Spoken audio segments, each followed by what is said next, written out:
नमस्कार दोस्तों, मैं मध्य प्रदेश बोल रहा हूं। कल आपने सुनी 3 मुख्यमंत्रियों की कहानी। आज सुनिए जनता सरकार के पतन के बाद कांग्रेस में नया सितारा कौन उभरा। शब्द हैं माखनलाल चतुर्वेदी विश्वविद्यालय के पूर्व कुलपति दीपक तिवारी के। जनता पार्टी की सरकार 2.5 साल में आपसी खींचतान के कारण गिर गई। उसके तत्काल बाद 1980 में चुनाव हुए। इसमें कांग्रेस पार्टी बहुत बड़े बहुमत के साथ लौटी।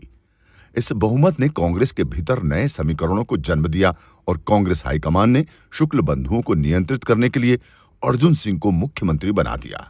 इमरजेंसी के दौर में मध्य प्रदेश के पहले मुख्यमंत्री रविशंकर शुक्ल के दूसरे पुत्र विद्याचरण शुक्ल की तूती बोलती थी।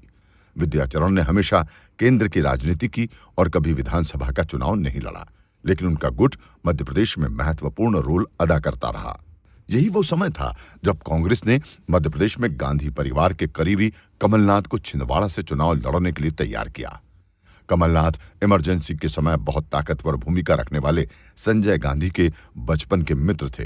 दोनों की दोस्ती तब से थी जब वे दून स्कूल में साथ पढ़ते थे। मध्य प्रदेश में चूंकि श्यामाचरण शुक्ल संजय गांधी को पसंद नहीं थे, इसलिए दोनों के बीच शीत युद्ध चलता रहता था। इसी वजह से अर्जुन सिंह को सीएम बनाया गया।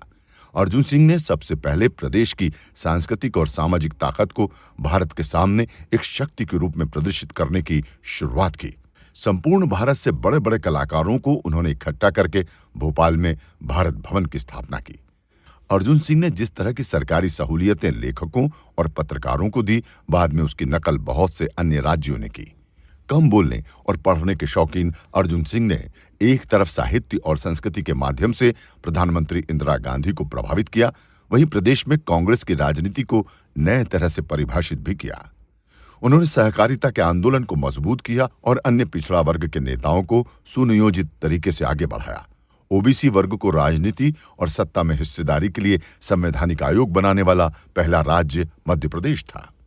अर्जुन सिंह ने अपने दौर में अजीत जोगी जैसे नेताओं को राजनीति में लाने के साथ अनेकों आदिवासी और दलित नेताओं को आगे बढ़ाया।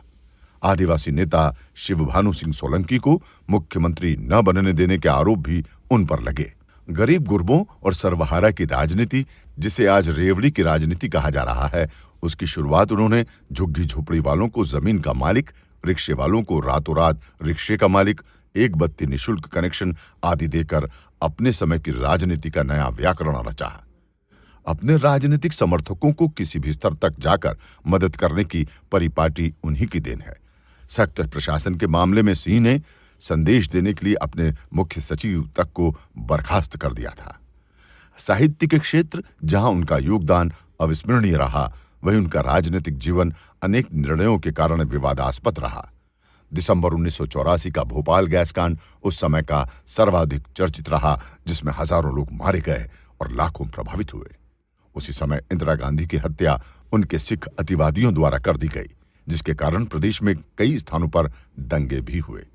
इसी पृष्ठभूमि में 1985 के चुनाव में प्रदेश की जनता ने फिर कांग्रेस को जिताया, लेकिन एक दिन मुख्यमंत्री रहने के बाद अर्जुन सिंह को राष्ट्रपति शासन वाले पंजाब में राज्यपाल बनाकर भेज दिया गया।